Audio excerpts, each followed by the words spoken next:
最后一次打板。周一五最后一次被踩，踩得不好，对不起。不保一条毛打板。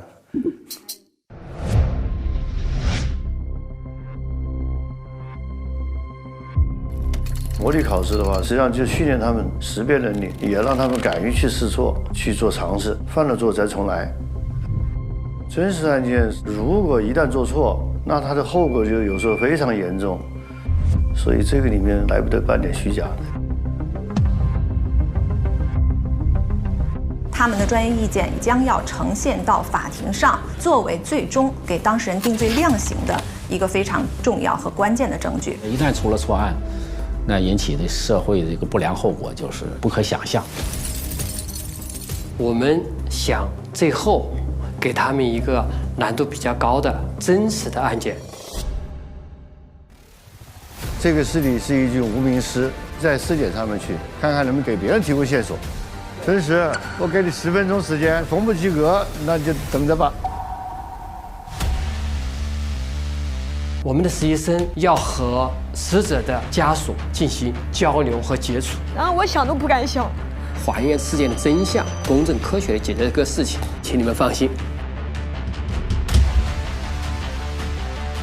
作为法医，会在法院的进行出庭，这是对他们综合能力的考核。确定他不是当场死亡。鉴定意见看不懂的话，可以寻求一些专业的鉴定人来。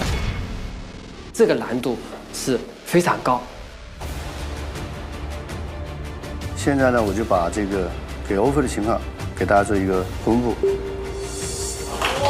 在此之前，种种的努力，就是为了这一天种子能开花。你是选择留在华中科技大学，还是司法鉴定中心？我是一定会选择重新的。可以很自信地说，我是因为法医。你是值得站在这个位置上。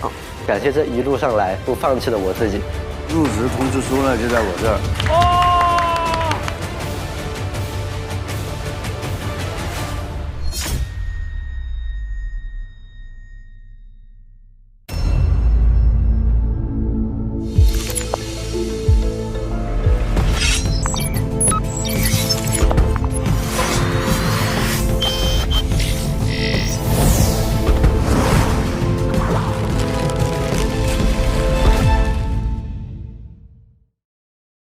每周6、周日中午12点，会员抢先看初入职场的我们法医季正片，会员尊享案件前夜、法医实录等更多精彩内容。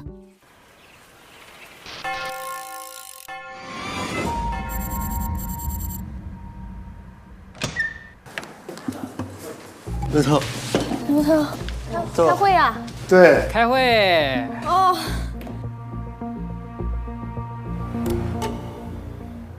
实习这一段时间，我们这些考核都是一个模拟的案子或者真实案件的重现，但是可能对大家来说还是有一次实实在在的考核，就是我们可能要做解剖，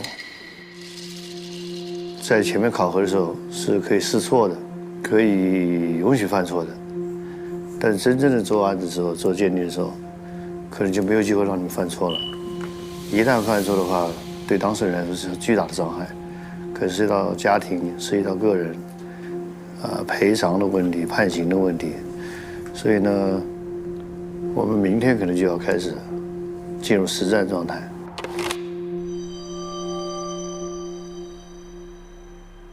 可能这一次跟周老师总负责，谢谢啊，我在旁边就观摩指导。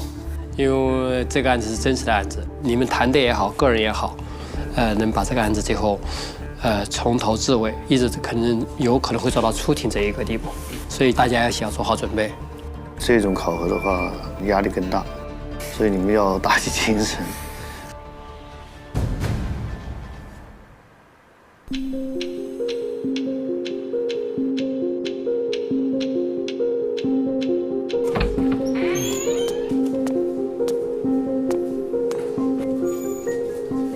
大家来到的这个地方呢，是华中科技大学同济学院法医学系的病理解剖室。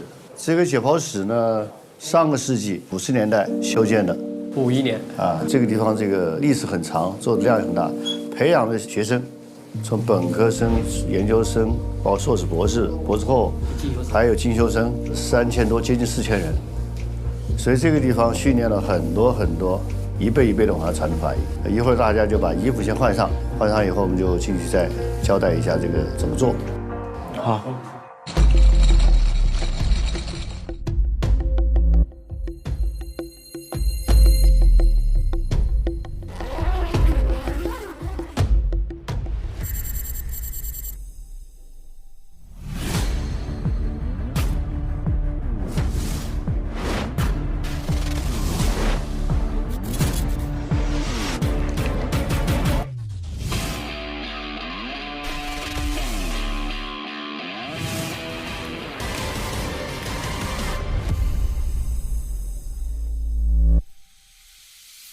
给大家讲一下这个尸体情况。这个尸体是一具无名尸，所以它的生源现在是搞不清楚的。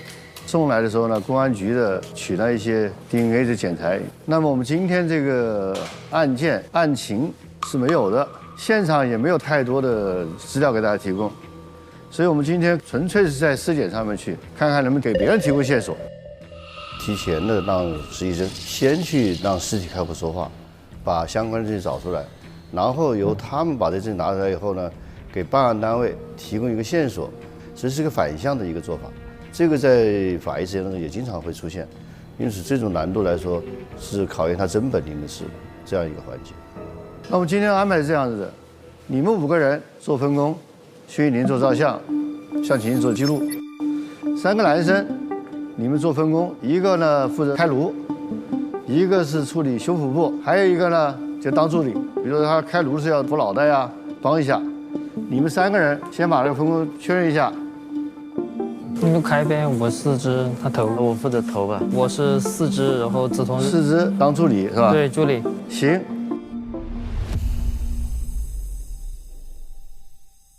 步骤是这样子，这个尸表做完了以后，你们认为它的解剖方式应该是什么样子？第二个，遗体初步印象当中，解剖的时候要注意什么问题？我需要一一跟你们去沟通。把这个活干完了，再开始动手做解剖。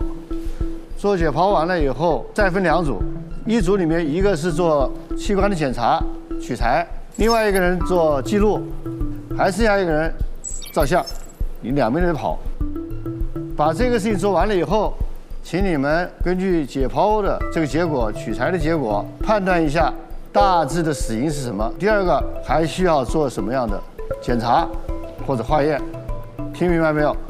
听明白了。那我们准备好给尸体表示敬意，鞠个躬。来吧，站好吧。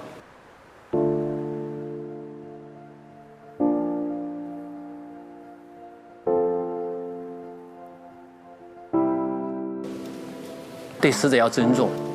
大家开始进入自己的状态。如果标尺准备好的话，就赶快给照相的。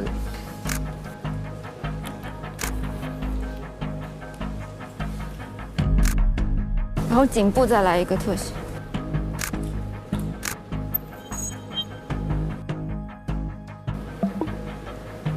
硬，对，有点硬。给我。这么拍，刚才遮挡了。细节。哦，这都是犯过的错。你就写个冰冻尸体吧。这是解冻。右小腿胫骨处有暗红色尸斑。请见。哎。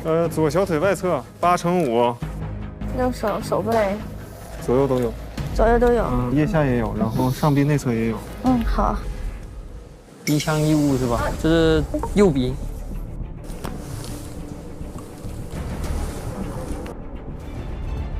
那得测一下他的瞳孔。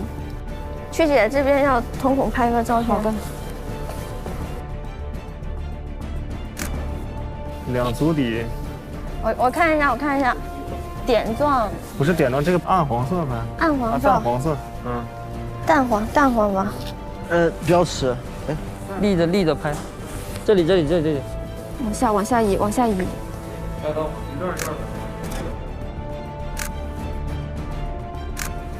好，我们集中一下。2个问题：解剖用什么步骤？切口怎么切？第二个，这种尸体重点要关注什么事儿？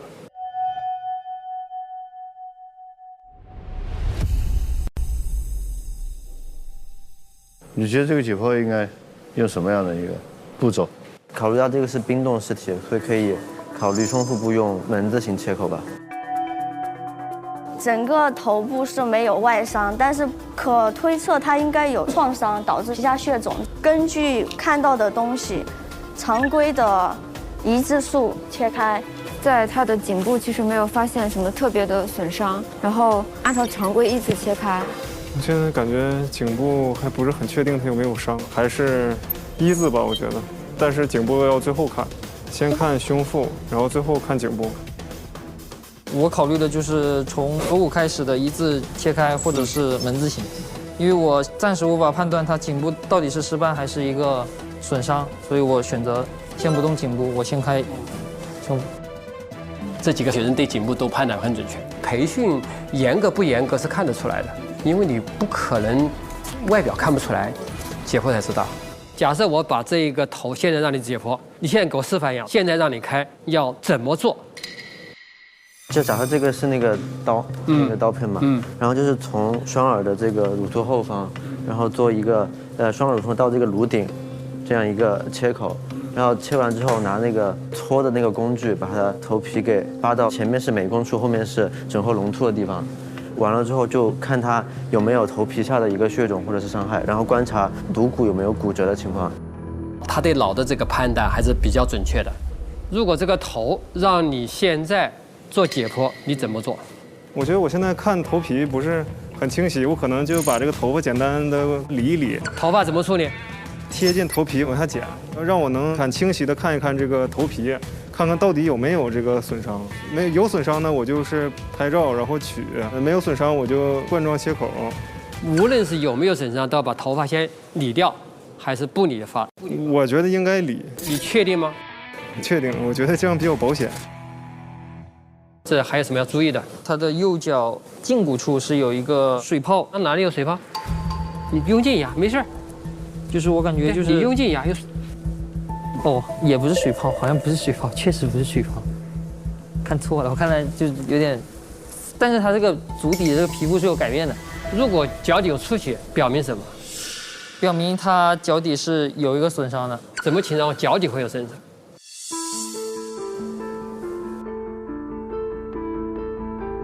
受到冲击、受到钝性打击，或者说是被电的话，说不定也有可能会有这个足底出血的情况。他这个判断非常准确，但是解释出现了漏洞。下肢脚还有什么要注意的？他的足底的表现也比较奇怪，会有像损伤的痕迹。切开，如果他发现他是出血，是怎么形成的？就是他可能不是一个穿着鞋子的状态受的伤，因为足部如果有鞋子保护的话，它就不会就是两个散在的这样子一个伤口。那这一块怀疑是损伤还是怀疑电流斑？这一块我个人是怀疑是电击导致的，但电流斑我结合书本上的看不是很明显，但是有一点金属化的一个成像。像不像损伤呢？它这个不像机械性损伤，可排除机械性的损伤。我觉得它这个伤跟右小腿胫骨的这伤有点接近，可以打个问号，可以先通过解剖来看。解剖看啊。行，那我们来吧。好。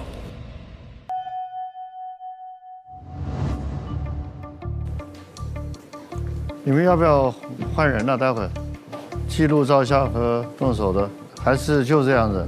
就这样吧。就这样。我可以，我都行。我也行。你问秦健要不要做？没有，看你们来我都行，都可以。那这样吧。好，大家按照分工开始。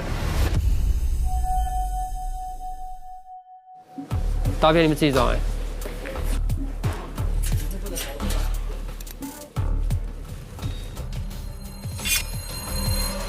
你来。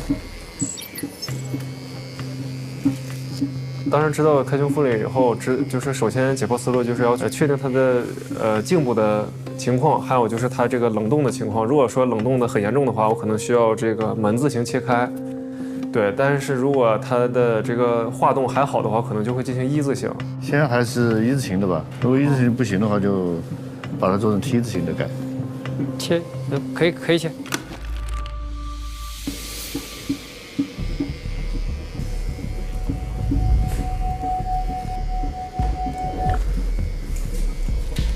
要把你不用，直接拿刀上就行。不是，我基本已经这样了啊，然后这个时候要开，这个地方没切下来啊，要切下来，要切到耻骨上，然后要照相。好，在解剖过程中，其实也遇到了一些问题，比如呢，就是我一开始开胸腹的时候，我的上界和下界开的都不是很广，所以暴露胸腔、腹腔的时候是比较局限的。那个时候呢，这个周老师也是给了一些指导吧，然后我进行了一些修正。你可以朝上来一点点，再来一点，对，稍微来一点点。OK， 行，我来吧，老师。好。有看到什么异常的跟我说啊。四肢你负责的，你切除的。知道我告诉你怎么切了吗？从足的外缘，外缘。这样吗？对。好。当时观察到脚上它是有损伤的，然后里面不知道是出血还是尸斑，就是要去观察一下的。这个发现什么问题没有？我看它底下有出血。出血要干嘛？出血要拍胶，肯定要记录照相啊。啊，对。曲姐，拍一下他这个开脚。你照相的要垂直标尺，不能斜到。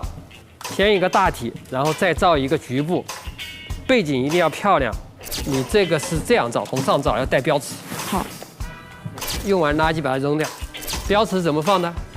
刀用过，放位底下放好。在这一次的解剖中，我对周老师有更大的一个感官。除了他正常沟通、开朗的性格之外，他对工作的严谨、一丝不苟的态度，让我觉得很厉害。头部有什么问题没有？我感觉有一点，就是摸到皮肤下有点波动感，可能会有头皮下这种。光波动感吗？大家摸一下头，有戴手套的多摸头。哦，有骨折，有空的。哪个位置你放一下？有空啊，中间有一个明显的空虚的一块凹陷啊。你指向哪个位置？这个位置。在开之前，小乐也重新去摸一下那个颅骨，然后去摸到一个很明显的粉碎性骨折的。其实这个就对死因判断已经很有帮助了。那开始切了。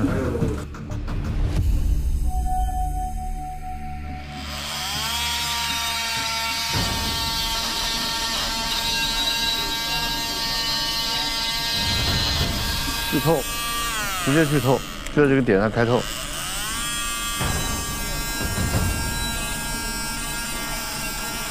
去透，镂空感，找镂空感。OK， 这边已经透了吗？你要体会那个镂空感了。把锯子给我，也还是有地方没有穿透。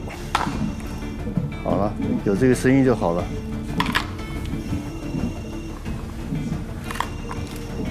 再把毛巾包着往下抠吧。小乐就是他剖的过程，他一直都是做的挺好的，是个让人觉得可以信任的伙伴。那边还有骨折这一块没有，刘朝玉？我这边差不多了。然后你们把那个脏器做完了以后，剩下的那个剪裁让他们回去取。好。好。然后缝。皮肤厚，一层层的缝，别两只一进，你就记住每一针都拉到位就行。每一针都拉紧，好，好，把那个线头抓着，拿，不要那个手，就一个手拉，对，你多一个动作多1秒钟。因为我以前解剖的时候很少有碰到脚上有问题的，缝到后面的时候，刘头看到我有一些动作上能优化，然后他教我几个点，我就马上给改正过来，然后并且很快的把它缝完了。就缝到最后，就是也没用多长时间。你早这样5分钟就搞定了，行了。陈实，我觉得今天对他挑战很大的，因为我觉得相比胸腹来讲，双足的这个足底很难切开，也很难缝合，但是他都坚持完成了下来，我觉得也挺佩服他今天。芊芊，哎，我来了。我来帮你。李峰单线够了，我帮你稳吧，还是你自己来？以前缝过多少？很多。要不我给你把颞部缝了，你缝头稳住就比较好。也可以，我继续。秦倩之前有过这个很多的殡葬的这个经验，我觉得她的缝合能力还是比较强的。尽管你其实可能看她比较瘦弱瘦小，但其实她在缝线的时候她非常利索。幸好有你的帮助，缝这个真的好累啊。还好吧？可能是我方向有点没对，每次。哎，差不多了吧？做完了就脱手套，然后站一下，然后衣服也可以脱了。之前我们得到的学习都是模拟案件，虽然它是真实性的，但这一次的学习是很直观的，能有触感的真实案件。这个案件算是个开头了，我们也很想一根到底，发现他最后的死因之后，为逝者找回公道。他们实际上在做这个真实案件的情况下，对他们动手人力，还有边做边思考这个事情，做得让我还非常满意。江琴主要是负责记录，除了记录以外，他还有一个指点、指导的一个提醒的作用在里面，是做得非常漂亮的。梓潼呢，他是在遇到这种冷冻尸体，可能就是第一次，那么在这种很难的情况下，达到的这个结果是非常可靠的，所以我觉得这个对我对他们两个印象是非常非常深的一个。所以现在就是后面的这个病理了，这样你们今天回去以后，明天最迟后天，把你们的这一轮解剖的这个事情，新的体会也好，总结也好，发邮箱发到我邮箱里面去，好不好？我给你们去改。行，那我们今天就到这儿。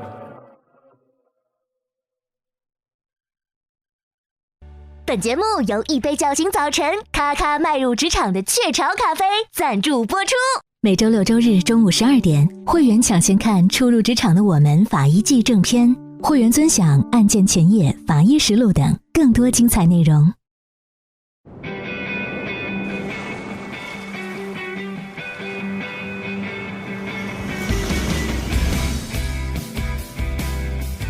哎，请进，请进。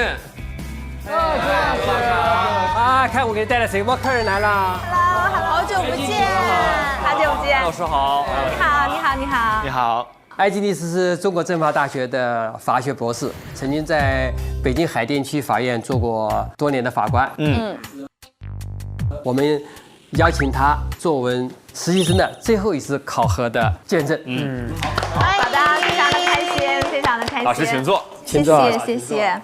相信这些实习生在刘老师和周老师的指导之下，肯定取得了很多的成长和收获。非常期待他们最后考核当中的优秀表现。也需要你来看一看，帮我们判断一下这些实习生的成长过程，尤其是帮我们挑选一下最优秀的实习生。好的，我和大家一起。整个实习生是做了10个模拟的高难度的法医鉴定案件。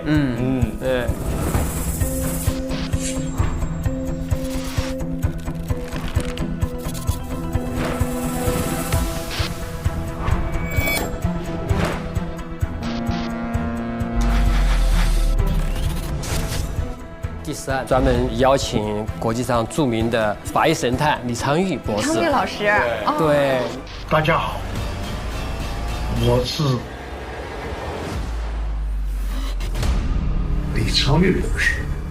题目是他给我们出的，难度非常高，对很有经验的法医，甚至对我和刘良教授都是一个很大的挑战。所以呢，我们的学员能完成这个设定目标，为他们的进步，我们还是很骄傲的。我们见证了他们的成长，每一次都很太厉害了，对，所以最后真的太厉害了，太厉害了，真的太厉害了！鼓掌点赞，太棒了。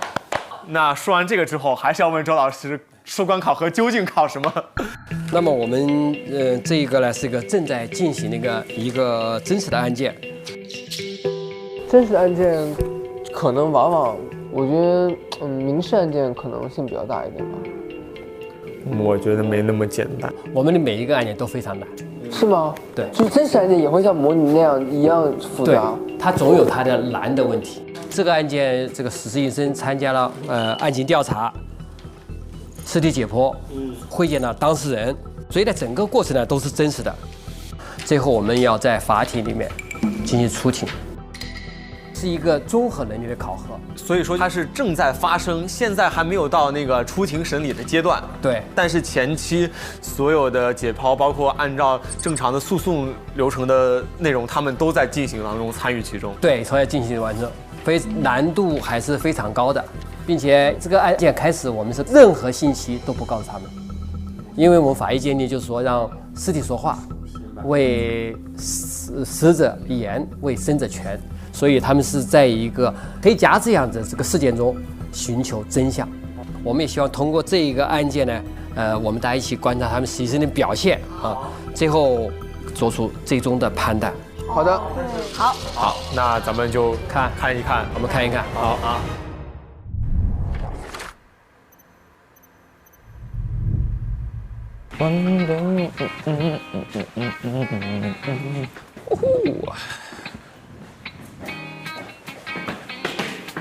为什么上班你穿那个黄色衣服？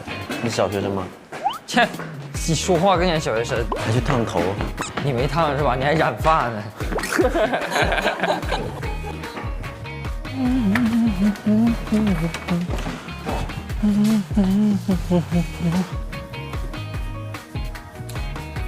你看头像框还在，你要不要续费？我要续。和他们画的还不一样啊！能给我画的好看一点，快！那就画一个马尾。我不要。对啊，你为什么不给我画呀？好了。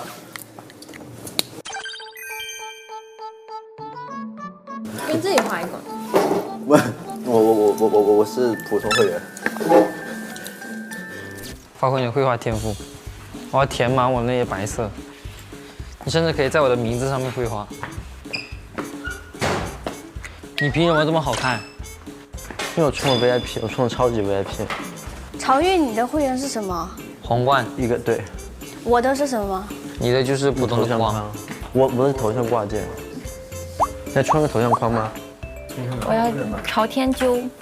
什么？就冲天变。他的绘画水平有限，你不要为难他。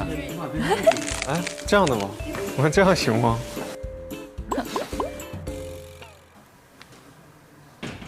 这是什么？这啥？会员啊？哪里像啊？没有啊。这是什么？效果不好。哦，他想画的应该是那个发光体。啊？你这个是什么东西啊？给它擦了。你没有给钱，凭什么有个 V？ 我金 V， 别乱搞，我金 V， 我偷偷充钱，我跟板子充哪里来的？我跟板子直接充的。没收到钱。我跟板子直接充的，我直接往板子里面藏钱了。这个城市还是挺可爱的，挺可爱的，哎。我来画吧。你可以画那个头发，就是散下来。不会画。麻花辫。那我们两个是不是重了？我换一个。没有，他的在发光。那我的是什么？我这好丑啊！你的像一个饺子。就这样吧。好，修改完成。学习吧。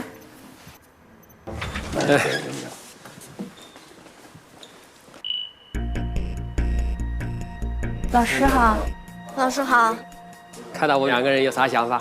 考核了。 3月18号做的这个解剖，结果快出来了。这个案子是法院委托的，主要是想对这个死者的死因要搞清楚，可能难度还是比较大的。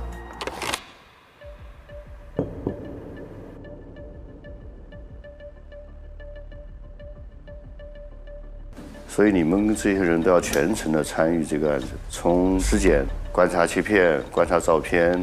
还有案件的分析、诊断，最后出结果，所以这个环节很多。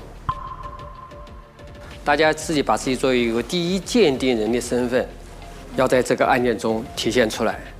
那么我们法医学就是在司法上为刑事侦查提供线索，为审判提供证据，所以我们必须让我们鉴定书能成为证据。那在这里面有可能我们会出庭。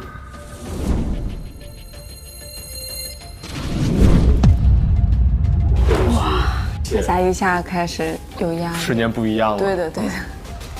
尸检都已经做了，因为刘热辣没参加，你们有什么发现给刘热辣到时候讲一讲。所以我们一会到大会室去集中，进入了我们对这个案子的一些研判，这个死因的初步有个结果。他前面完全没有参加其中，他会不会跟不上？对，因为我们也经常，我们不参加解剖，出鉴定书也可以的。哦，也就是这个鉴定的过程，实际上是可以分成不同的阶段。对，其他的机构、其他的法医做完解剖后，把重要的器官资料送给我们，我们根据案情调查，我们会做气管的检查、组织病理学检查和一些辅助的实验室检查，最终下结论。所以对于刘瑞娜而言的话，这场考核她其实也是和其他人是同一个起跑线的。是的，对她来说应该是一个很正常的法医鉴定，没问题的。上一次那个解剖呢，距现在已经有10多天了，加上刘热辣也当时也不在场，所以呢，就是你们各位把你们当时做的一些情况有什么发现做一个汇报。当时我记得是刘超玉是做的头部。陈实做的四肢，徐志同做的是胸腹腔，对，这个曲一宁是做的照相，秦青是做的记录。实际上复盘一下，我们大概自己回忆这个，看看谁先说一下你当时的这个发现。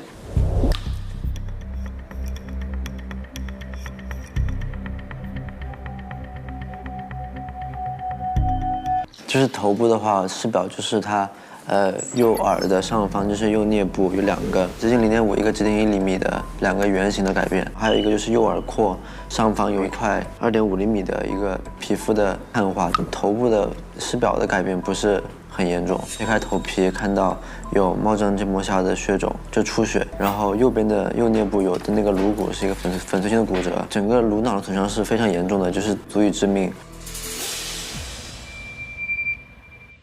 曹玉是学临床的嘛，他这样一说话就感觉像是在医生的专家会诊。对，他临床那个学生的气场就出来了。然后其他的头部那些就是，还有什么？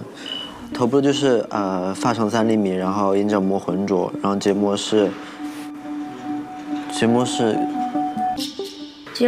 也是浑浊扩散。右耳道出血，鼻腔有异物，口腔无破损。他的右侧颞骨是粉碎性骨折，枕骨大骨前有骨折的一个碎片，多处的骨折。我感到像秦沁在这个环节已经比以前有了非常非常大的进步，他的表达很流畅，而且很专业。也不能完全说准确，刚才他说那个瞳孔，我们标准描述是瞳孔3大，但总体应该是相当不错了。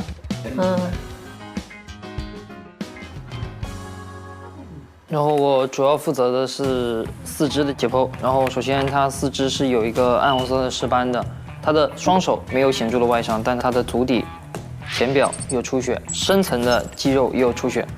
周老师教的标准的是 L 型切开，浅层一层一层往下，先观察浅层，然后再往下观察基层，而且左右就是都有出血，但是出血量不一致。学得很快，活学活用。对。接受这个学习能力非常强，我就教了他一下，他就能把这种知识变成自己的知识，然后还要把它给准确的传递给对方。对，最关键的损伤就是一个右小腿胫骨处有一个8厘米乘5.2厘米的一个疤痕，然后他的皮肤也是出现了一个就类似这个右耳处的碳化程度。当时我给出的判断就是雷和电大于损伤大于。后面那些我都没有排，所以就这2个比较主要。那个胸腹腔只有一个胸小肌的出血，颈部呢会有血液，但是把颈部肌群剥离开之后，发现这些肌群也没有出血，所以这血都是从颅的部分通过颈部流下来的，好像是。我之前接触的情况呢，要不就是暴力的高坠，要不就是直接的外力，但是这2个好像都不太存在。因为它这个没有明显头皮外伤，但是能看见颅内的很严重的损伤，所以我觉得外伤很有可能会被排除。雷才有这个力量。对，就是现在看，就是雷之前也没接触过，但是一看这个相关文献，确实说有这种东西存在的可能。病理书上就是有写到，就是雷击的话，就有可能有一个空气的冲击，导致一个外倾内重的这样一个结果。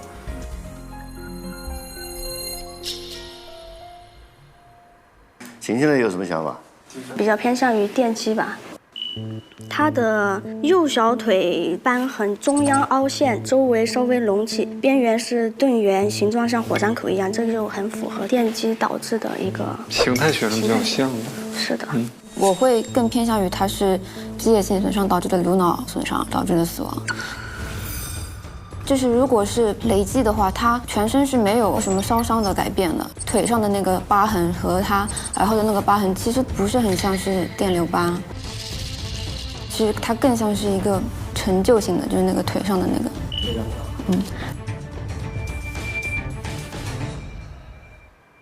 他们整个汇报以后，就出现了2个小的分歧。对，陈实徐志同和向晴晴，他们认为是雷击造成的这种全身的改变，包括肾伤。瞿一宁、刘瑞娜和刘朝玉这3个人都认为是基因损伤。颅骨的损伤足够致死。那如果雷击的话，我就简单的从自己一个逻辑判断上去考虑，它会就是一部分击到头，一部分击到脚，然后中间躯干部位绕开吗？有可能，也有这种可能性，也有可能，有可能，哎。其实主要是因为那个伤痕，雷击和机械性损伤都有可能出现。但是从尸体现有的症状来看，就是如果给他强行挂到雷击，我觉得有一点牵强。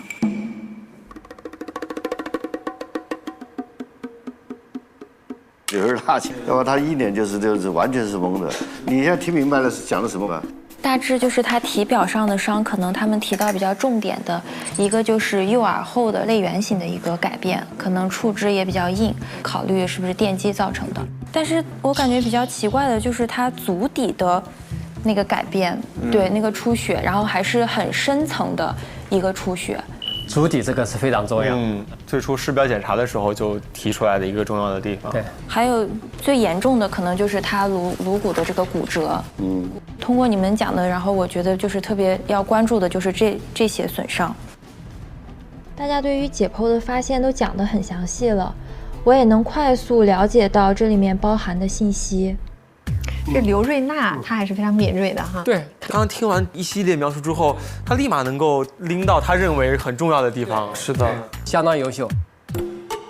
刚才你们把当时解剖的一些情况做了一个复盘，目前看来就是初步推断意见上面，大致上还是有争议的，还是有存疑的，是吧？有时候雷击的呀，或者颅脑损伤的呀，我们要对死因更准确的判断，是建立在全面的排除上面的。待会儿呢，接下来我们周老师可能会把所有片都给到你们，希望你们对重点的片子做观察。所以接下来呢，要开始分组了。哦，要分组啊。考虑到前期刘超玉还有瞿一宁、刘瑞娜，你们已经处理过一个那个农民工的。走，出发。是吗 ？Hello。他们去过一个真实案件的一个实习的现场。中间去过一个案件。不少。先把它拉一下，排一下那个负压。有录音感吗？有。然后就回去了。差不多。刘瑞娜如果再到另外一个组，这种适应这个小组的这个磨合期就太有限了，所以时间比较紧。考虑到这样的情况下，就你们3个人还是保持一组。然后徐志同、陈实和这个向晴晴，你们3个一组。15分钟以后，你们每个组同时到这儿来进行汇报，可以回去准备了。快！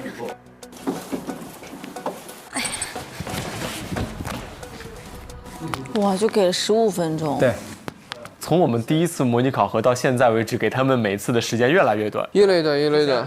明天早上给我们说一下，现在15分钟之后。对。以后1分钟之内告诉我。哇，那他们真的成长了。你们在那边对吧？啊，都行。你们想在哪边？那我们去那边吧。都行啊。他们这个开始分组讨论。对，又开始分组了。还是按死因排吧。我们现在就要找死因嘛。对，就还是按那个7大。高低温可以排吗？高低温可以排。机械性损伤肯定不能排。基本上不能排的就机械性损伤跟疾病猝死这2个。然后电击当时就排除掉。我觉得电击我可以排啊。不像，哪里像？就是没有任何电击的痕迹。直接反驳。没有电击的痕迹。对，哪里像啊？没有啊。我可以记录。OK， 他右肋是有出血的。这血哪儿来的？这就是内径肌出血啊。小点声，哥。小点声，保护知识产权的意识。这个时候他毕竟还是有竞争的意识在的。是。哎呀，这到底是个肾呢？主要是他这边太奇怪了。你老徐现在有点纠结感觉。那这样很有可能像很像高坠，但他手又没问题。高坠。他这边是不是有出血啊？不是。有骨折吗？对我就不知道啊，不认识。像不像那个指压综合症？就像是被这里撞了一下。指压综合症是吗？指压综合症不是，指压综合症是那种肌肉上面有损伤，然后肾会有改变。现在就是明告诉你了，是头的问题，然后你把头那个怎么来的给他解释明白就行了。对，头心。就这不很明显了吗？对，头我知道头很明显嘛，但是心呢？你是可以看，有点无奈的感觉。来自大哥的一种无奈。对，头皮上也没有什么损伤，对吧？就外面看没有，对，就几乎身上都没有任何损伤。头部的视表的改变不是很严重，然后整个颅脑的损伤是非常严重的，足以致命，就是一个比较外轻内重的一个症状吧。那是什么？外轻内重的痛到这是哪？腿上那个出血，腿上那个哦，我知道了，这个坠骨上。对，抛跌时候它就是外轻内重。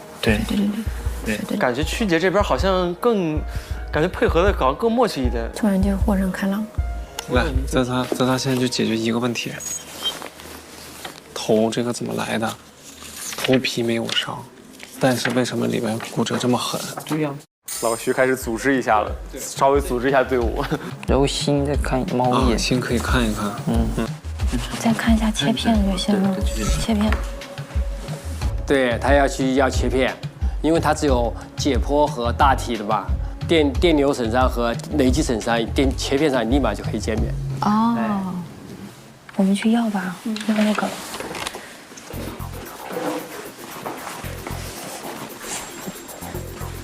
走，我直接火速，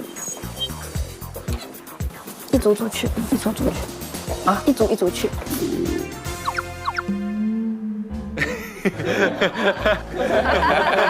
好可怜了，把陈实留在这儿了。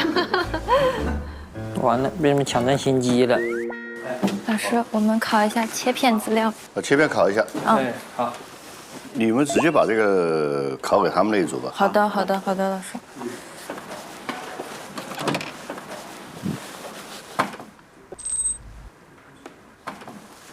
给你们考一下，你不用过去了，直接用这个一考就好了。哦，好吧。然后考完给我。谢谢。挺友善的。是的，挺友善的啊。挺好的，先人后己，还是要团队。对。好，谢谢大姐。谢谢大姐。我不叫大姐。啊，你好。我们直接看，不浪费时间。细胞机械边界不清，空泡形成。对，这会都那个啥了，都碎开了。主要是有空泡，我看有脑子吗？看脑子，这是右耳后的，你看，全都是空泡。啥的？全是空泡，各种深蓝。好奇怪啊，它那个排列有点太紊乱了。不太规则。它那个太乱了。对，它这个心肌这边太碎了。看心肌有断裂，心肌缺血。哇，都观察的好细致。是的。那雷电也能导致呀，可以吗？雷电你心能没问题吗？一电心肌肯定变化呀。他疑似电流斑的这几张，他都很明显不是电流斑，这是我人头担保。没有计划，他没有细胞计划，对，很正常的皮肤。他们是什么室颤房颤吗？异位起搏点吗？我觉得应该是跨步电压。首先他两个脚往里抬，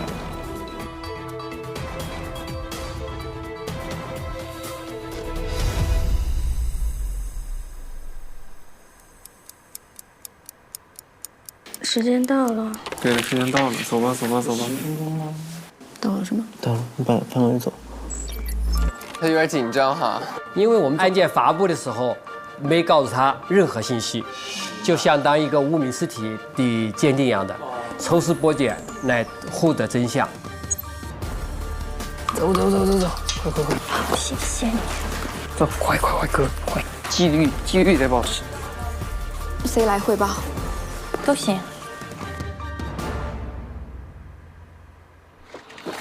这个你们刚才准备了一段时间，我们想请两组分别把这个你们讨论的结果，死因是个什么，我们做一个汇报。哪一组先来？都行。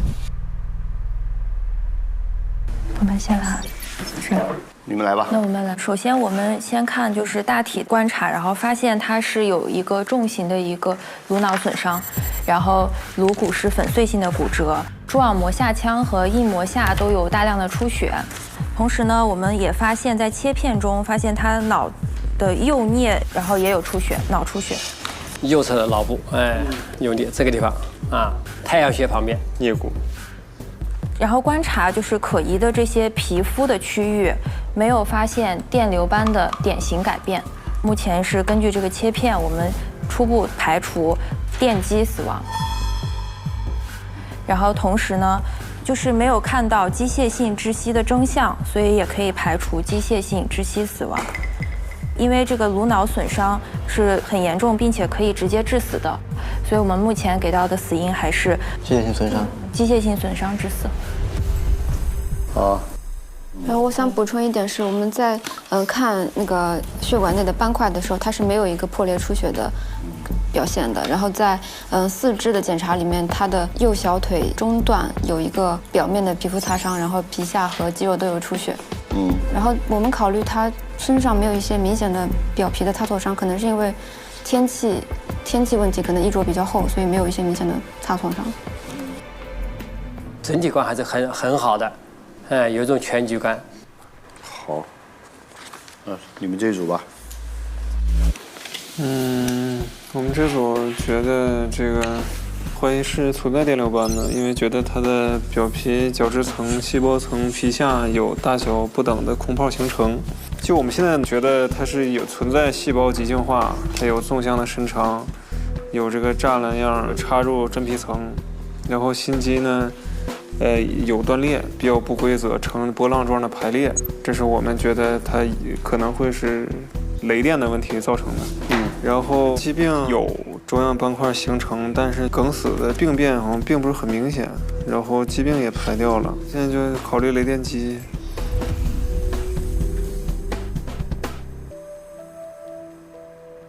雷电击怎么打的呀？打脑袋上去了？需要现场勘查。就是不想放掉任何一个可疑点，带着不同的疑问去推断验证，然后所有的真相它就会抽丝剥茧地理出来。他们两个组在没有案情的情况下，能够非常接近真实的一个结果，所以这两个组的表现都还是非常突出的。目前这个情况是这样子的。从我们也在希望得到一些更进一步的案情，但是很有限。现在这个现场，去年的12月份的事情， 12月21号的事情，然后到了3月份才开始，所以这个时间就非常长了。周老师手上有一点点线索，所以他会把大致我们了解的情况给大家做个介绍。这一个是一个我们现在是一个死者啊。是50多岁，一个农民工，现在叫新产业工人。去年冬天，他在打工的过程中，在一个工业园区，突然非正常死亡。他和这个公司的这包工的头也没有签订这个劳动合同。死者这一方认为是因为工伤或者意外，在你的工作过程中发生死亡。但是这个涉事的这个企业和这个包工头对这个死者的死亡原因存在异议，因此双方对这个死因提出争议。死者的亲属向法院提出了要进行行死亡鉴定，法院就委托我们进行尸体解剖，解决他的一个死亡原因问题。解剖我们做了，取材也做了，切片也出来了，就是我们最后要拿一个结论出来，然后呢，最后要有可能去出庭。哇哦！尸体解剖的情况呢？你的言语出现了前后矛盾。要由法官来决定是否与本案的死因鉴定无关。今天下午，死者的家属还有律师就会到这儿来。有做过手术吗？这个没有做手术，就是做酒什么的。他身上穿的什么衣服吗？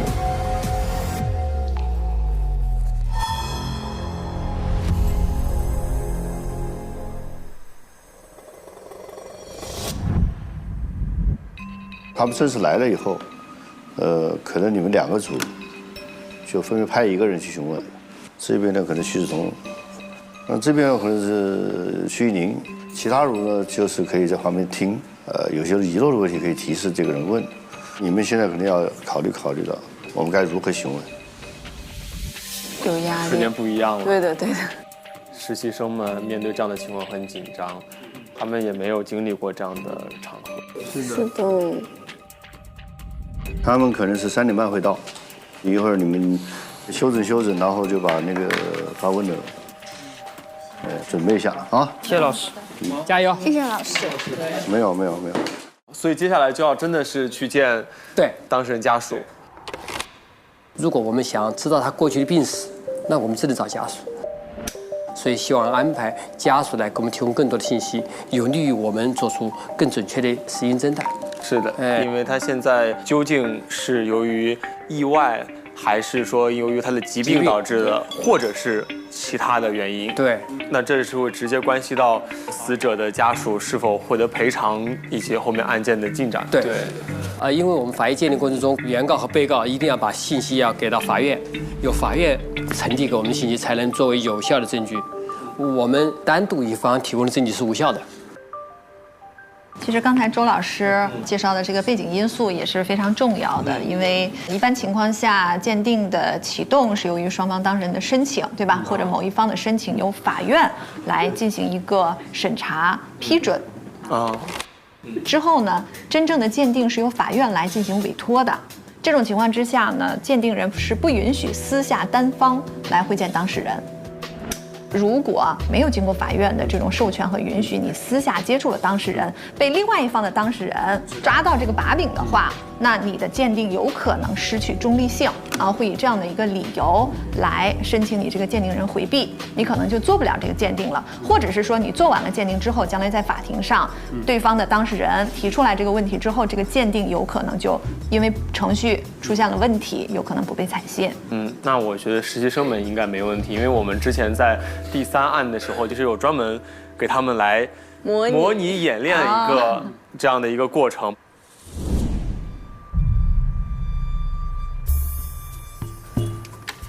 哎，你好。你好。你好。你的资料你得拿着用。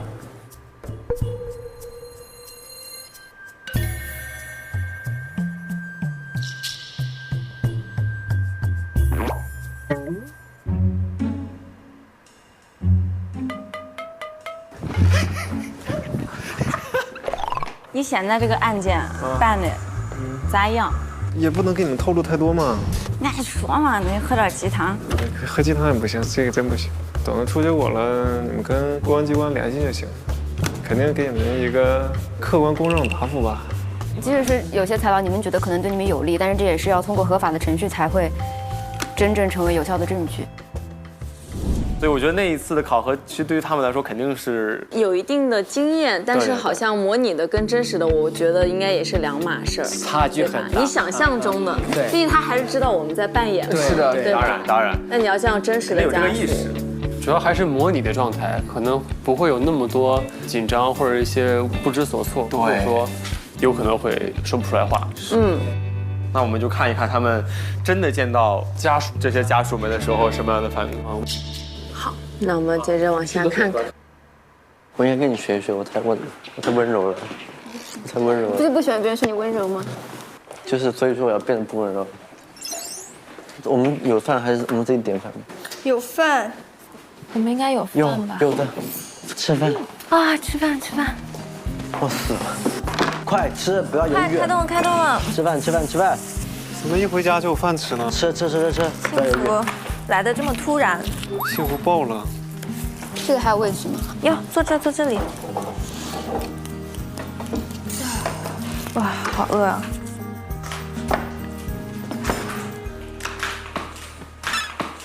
干嘛啊？打我干嘛？你今天踹我，我还没跟老师报告。我跟你说，我没有踹你，你有证据。我有证据，你们组员都看着了。好，确实。确实。你可以翻过吗？看你表现。你可以坐这儿。我还挨你一起坐吧。为什么要跟小学生对着吃饭呀？能不能成熟一点？我吃了半天不知道这是什么菜。我也是。一个是芋头和肉，芋头五花肉。我从来都不吃芋头。我也不吃芋头。这不是芋头吗？我不吃芋头。我也不吃。因为芋头冒犯了我吗？哦，芋头冒犯了你，为什么？因为我的名字。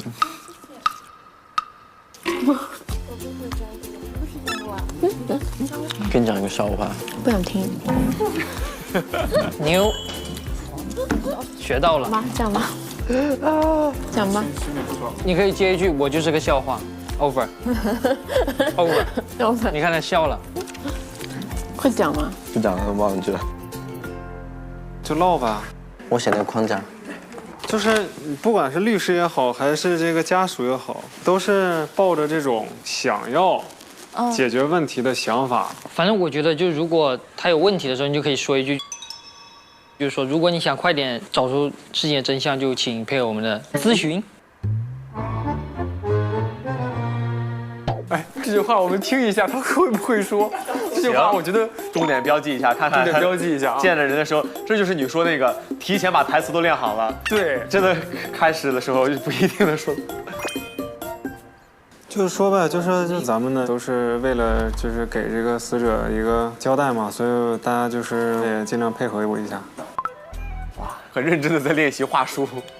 我觉得刚刚漏了一点，就是，比如说家属过来之后，你肯定会询问。第一点就是您跟死者的一个关系是什么？就是我们首先要清楚他的一个身份。对。您好，请问您是先表露身份，然后说您谁？然后我们要说到内容，我们会先了解个大概的死亡的问题，是不是报警了，有没有病历，看他能主动能说哪些情况，我们可以从他说的情况里往下延伸一点。延伸，对。现在有的时候细节还是非常重要的。是的，细节成就成败。还有就是他平时有没有做过体检？因为就是工地入职的话，肯定会有体检的。这个还是非常重要的。如果他有提供一些信息，我们可以再追问，但是我们不要主动提供信息。还有就是保险，你刚刚问的。那我说一下，我记得还看有没有补充的。第一个案情的话，第一个是案发时间地点，第二个是报警的时间和情况，第三个是有无目击者情况，第四个是第一次见到死者的时间地点以及情况。那个目击者的时候，可以顺便问一下跟工友的人员关系。OK， 那就与工友关系改在这里，然后就是继续就是死者个人情况，然后第7个就是是否买保险，这个是案情的所谓的。第二个病历的话，病史的话，第一个就既往病史，第二个吸烟史、饮酒史，第3个手术记录，第4个平素的身体情况，还要补充的吗？在准备采访提纲。所以他刘朝玉很有条理，把它整洁出来，他要梳理一下，对，包括这哪个问题先问，一点点梳理一下。看谁问的，过敏史问吗？平素的衣着呀什么的可以问吗？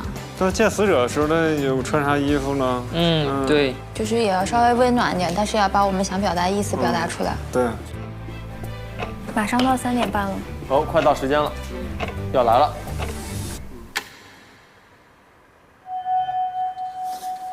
吴一会到哪呀？你们俩还是坐在最前面吧。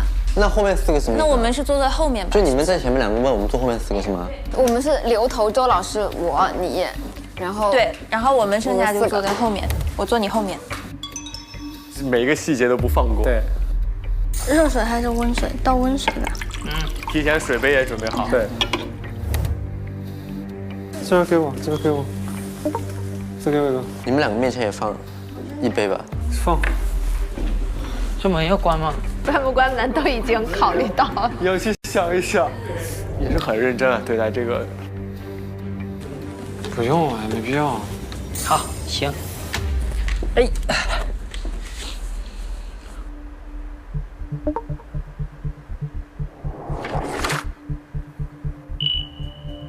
来了吗？哎，周老师，那个家属已经来了，徐宁和徐子彤跟我下去。好，我们就在你们在等他，还要跟李老师那儿等一下。待会儿这个他们提问的时候，你们做一些记录观察。好。然后我们后排的尽量的不要去直接面对他们，因为他们会忍耐这么多人问我们，所以我们后面主要是观摩。好。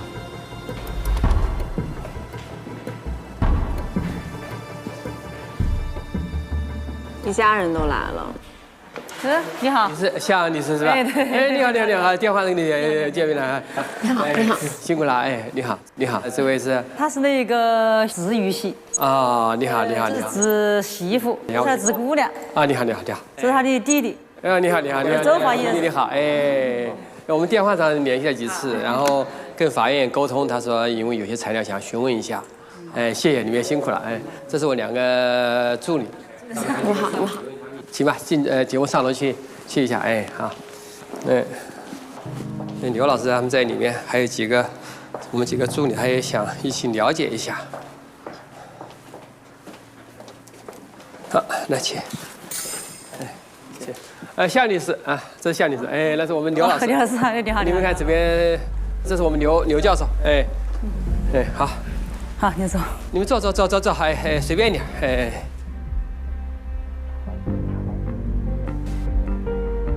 我来给您倒个水。哦，没事。啊，没事没事。谢谢你。这是我们本职工作。谢谢。啊，没事。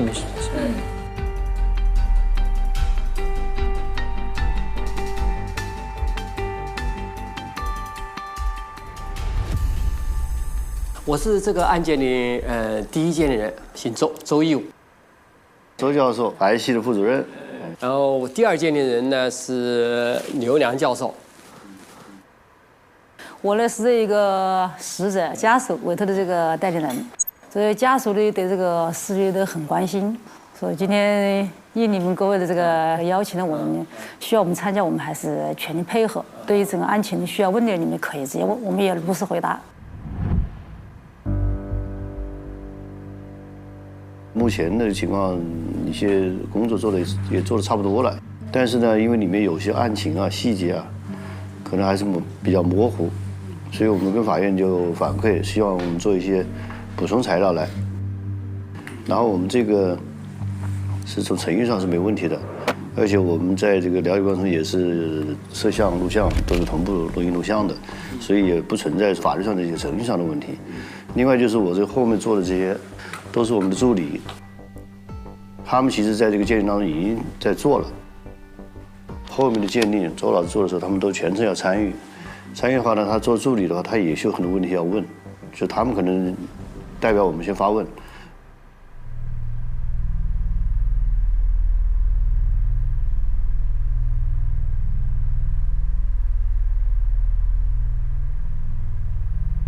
就他这个平时的身体健康状况怎么样？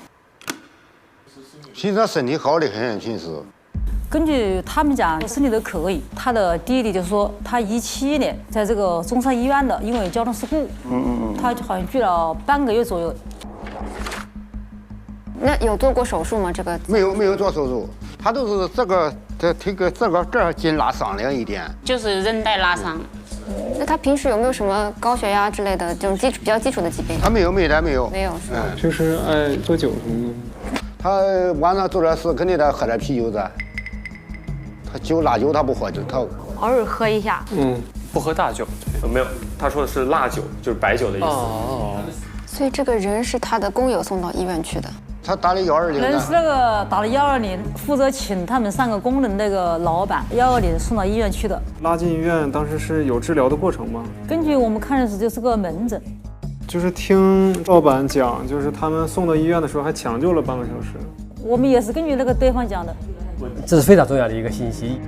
就当时在医院的时候，他身上穿的什么衣服吗？还是穿的工作服，穿的工作服。因为他去的拿的有一个干净的衣服嘛，干净的衣裳都有的脱下来了，换掉了，在那个包包里头换掉了，装到包包里，穿的是那种干活的很脏的那种衣服。这些衣服上面有没有什么破损的痕迹呢？没再一看，因为他们换衣服，我们去了就推在那里面，就让我们家属去一下，看认一下尸体，然后就穿衣服。我们没有再一看。你当时那个衣服还留着吗？现在？那个衣服没有了，因为他说这个衣服，他说换掉的衣服，他说问我们还要不要，我们说人都那个了是吧？他说那我们就到时间给他自然排处理，焚烧掉了。这个医院里报警之后，这个你们跟这个警方交流了吗？去派出所，他就给我们介绍了一下大概他们勘察的那种案件。他们有拍照有记录有什么的，反正当时地上流了一点血，他们都拍了有。根据民警给我们解释，就是说，这个人没有任何证据证明是高坠这个摔下来。问题在哪里？为什么它这个有些复杂呢？它这个高度就跟我们这房子差不多高啊，是从2层楼上去拆一个暗楼，估计大概2.5米左右。头部有个很严重的损伤，脚下有这种出血，所以呢。到底能不能这个高坠能不能形成，还是疾病发作以后摔倒形成？所以我们要进行鉴别和分析，最终给他一个准确的一个结论。毕竟是这么矮的一个地方，能不能形成高坠，这个是非常重要的。那你们当时知不知道做解剖啊、做尸检这条路啊？没有，但是我们拿到那个医院呢。就是死亡证明嘛，就是开的那个死亡证明高坠嘛，我们就没有说去解剖干嘛嘛。毕竟我们想着已经人摔成这样了，我们也不舍得去。就他们提出来这个问题，我跟你说，我都哭了好几天，我都不想让我叔去做这个实验，因为人受一辈子苦一辈子了，摔到死了还是摔死的，然后又让。做尸检，然后我想都不敢想。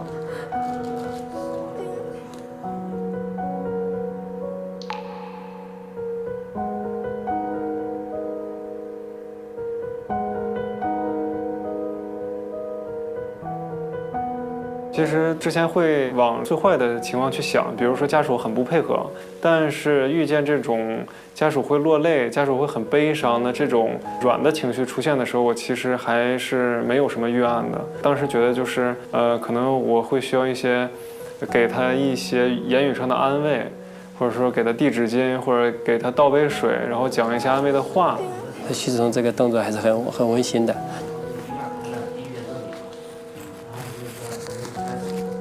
现在是没办法了，我们不同意，这也是。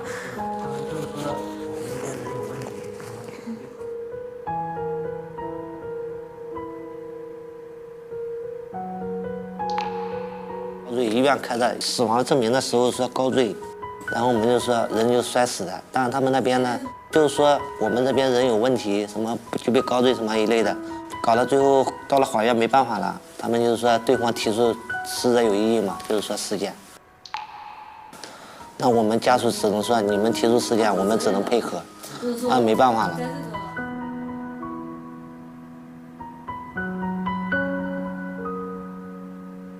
所以就说这个家庭吧，是总体来是个贫困的家庭。死者像那个临时工，他的亲朋好友也是从外省到武汉，都是做了20年的这种临时工。那么这一次事故以后，想和对方沟通，这个劳务方也好，换那个工地方也好，他说我不承认是个高坠，你可能是疾病死亡。医院给的高坠是，他们是不认的。对呀，因为你医院的去了基本上已经死了。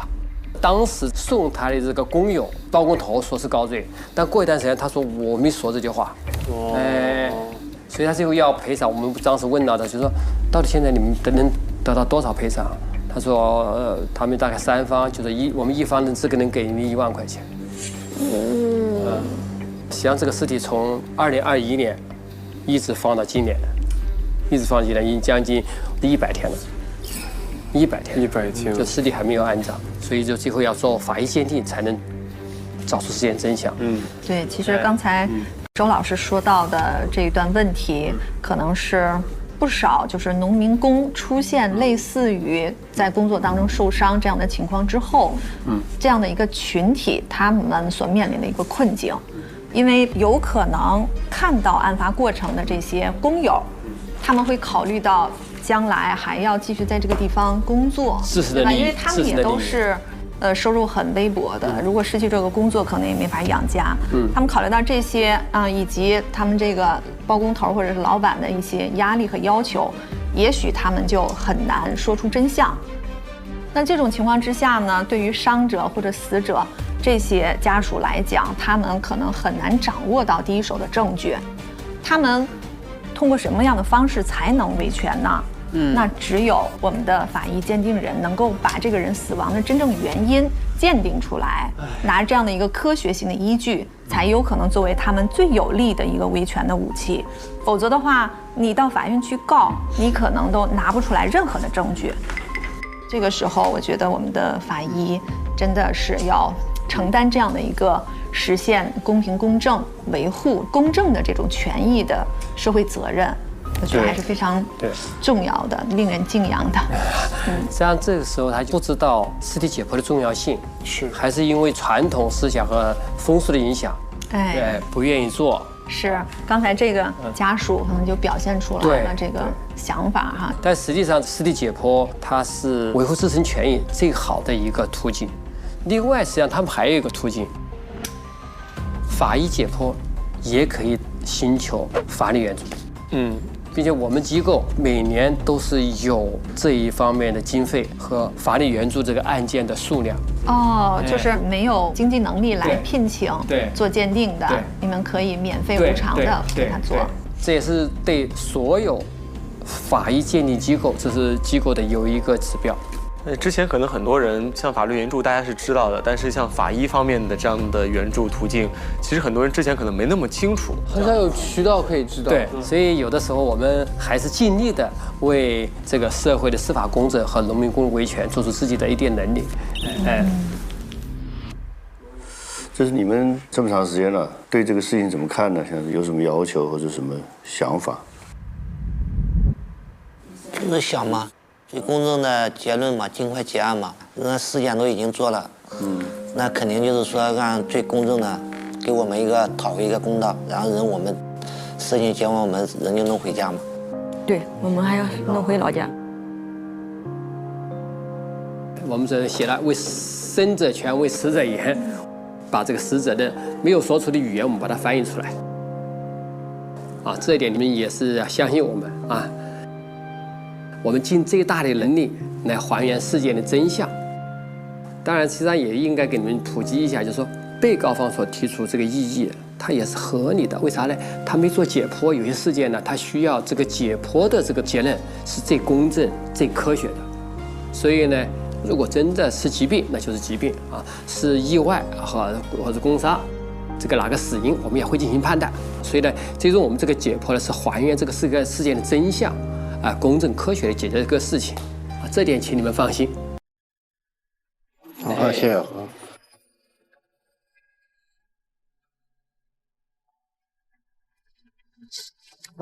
哇，周老师真的是让家属感觉很温暖。是的，对，感觉充满希望，很贴心。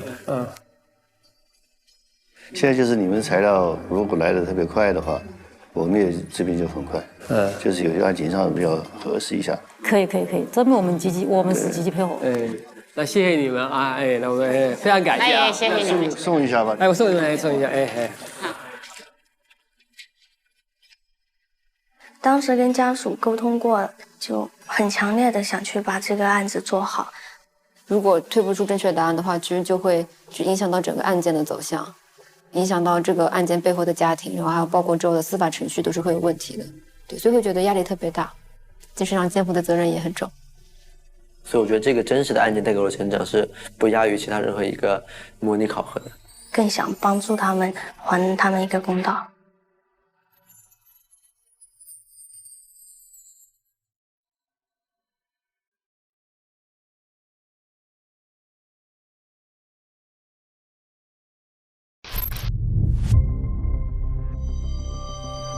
我们大家来到了一个非常庄严神圣的地方，就是法庭。我们这个庭审一定是一个非常非常严肃的事情。冠心病的参与是谁前谁后？重度的颅脑损伤可以是主要死因。他在死亡过程中起到了辅助作用。确定他不是当场死亡。今天是6位入职申请的实习者结业的日子。经过这3个月的高密度、高强度的这种实习，今天就是要听他们讲他们这段时间的收获、体会。这次来请你们来见证一下，在这3个月，他们变成一个什么样的一个状态了？他们知道吗？严格保密，他们什么都不知道。每一项对于我而言是我自己成长的一个过程。迷茫中不停下脚步，勤奋付出终有回报。我想成为一个合格的司法鉴定人。你的人生目标有没有你怎么去选择你的梦想和生活？在抉择的时候，就是哪些现实的问题是你会考虑到的？看刘头给不给我这个 offer。种种的努力，就是为了这一片种子能开花。我是觉得8年的时间，就算是18年也好，我依然是那个爱绘画的向晴晴。你是值得站在这个位置上。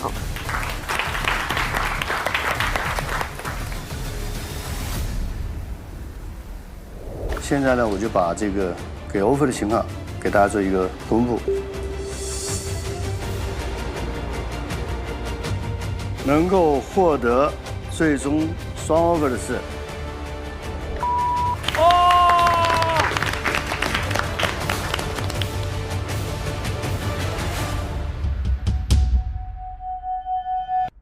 好像明天宣布了结果之后，我们也不知道会不会再继续留在这儿了。心情有点小复杂。要不我坐里面去，你帮我拍几张相片。好，你坐在那边。我真的是从一个小白慢慢成长起来了。是的。哎，不知道啥时候还能再来呢。哎，那走吧。好。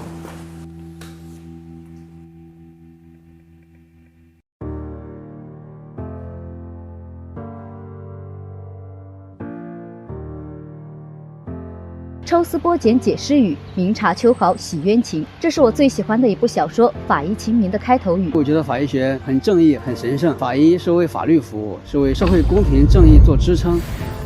我坚定地选择了这个自己愿意不断探索，但却又略带害怕的专业。法医这个职业所带来的，也不只有世人眼中的光环，还有许多不为人知的艰辛。法医其实不光有病人的尸体，更有真实的人间温暖。希望自己做一个合格的法医，维护社会的安定，出一份绵薄之力。我觉得我选择法医学是一个非常正确的选择。用我所学到的知识，切实的为生者权，为死者言。每周6周日中午12点，会员抢先看初入职场的我们法医季正片，会员尊享案件前夜、法医实录等更多精彩内容。这是一条漫长的路，有人欢呼，有人孤独，感谢你曾与我在黑暗时刻共舞，一路前行，仰望星辰。也许告别，也是新生，走在微光之下，探寻生命的真。上微博参与初入职场的我们法医季话题讨论，边看边聊节目观后感。更多节目精彩内容尽在新浪娱乐微博综艺、新浪综艺。关注初入职场的我们官方微博，了解更多案件隐藏细节。感谢独家社交媒体平台微博首席合作媒体新浪娱乐微博综艺、新浪综艺。特别鸣谢微博职场、微博政务指定问答社区知乎、短视频互动平台抖音、深度知识合作平台秒懂百科，世界如此简单。短视频合作平台快手，特别合作 QQ 阅读、WiFi 万能钥匙、百度输入法、墨迹天气、YY 直播智行、Zakar 一点资讯、木鸟民宿。看见月的另一面。我宣誓，忠于祖国，忠于人民，忠于人民。紧握双手，相依，鼓起勇气面对这潮汐。我会告诉我自己，努力让人民群众在每一个法案件中感受到公平正义。宣誓人：向晴晴、薛逸林、陈实、刘朝玉、徐子彤、